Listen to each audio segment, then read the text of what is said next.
The G8 started back in 2009. Some stock little slow turd that just evolved into the machine. Right. And the Madness has a crazy following just because speed is like crack. Everybody wants a little. It's great. So, and we got a lot of cars here today. G8 started out. By the way, Rick Crawford from Rick Crawford Racing, if you aren't sure. Go ahead. Google it, you'll find it somewhere. Started out with the 6-liter, did a bunch of mods, started doing my own head porting, my own intakes, my own throttle bodies, my own camshafts, messed around with the DOD a little bit, got away from it.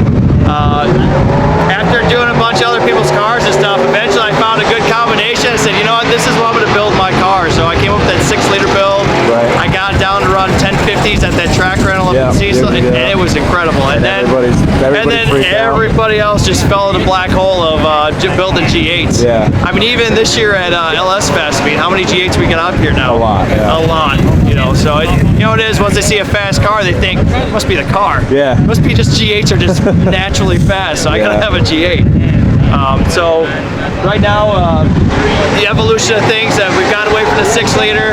I had a scrap LS2 block, scrounged up some LS7 pistons, had a stock crank, threw some rods in it, so it's it's supposed to be a 388, but it ended up being like a 390 because the machinist wasn't so good at making the bore round. Right. So it's like a 390 now. It's got some GM LS7 castings that I reworked. It's got a hand-ported LS7 intake that I did, ported throttle body, VCM. It's got experimental Circle D stall in it right now. Right. It's their new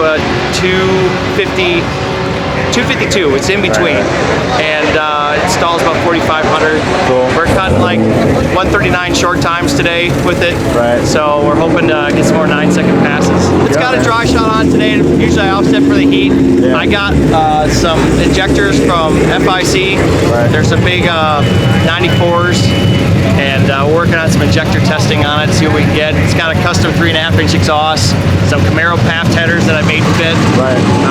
It sounds mean, and it goes fast. The 60 foot's good. Looks good too. It's got some AFCO front rear coilovers on it. Right. It seemed to work real well. Cool, man. Got some Willwoods on it, dropped some weight out of it. It's a light car, so it's easy to make it go fast. Simple and really effective, basically. Yeah, it's simple. Cool, as long if I could just get more time to make it go faster. Right. Usually LS Fest and some of the extravaganzas, when I only get time, I thrash right before the race to try to come up with something. Yep. And what I get is what I get. There you go. In between, it's making everybody else go fast. It's working, man. So yeah. Good luck out there. Thanks. Thanks, man. Jesse. Good stuff, Rick.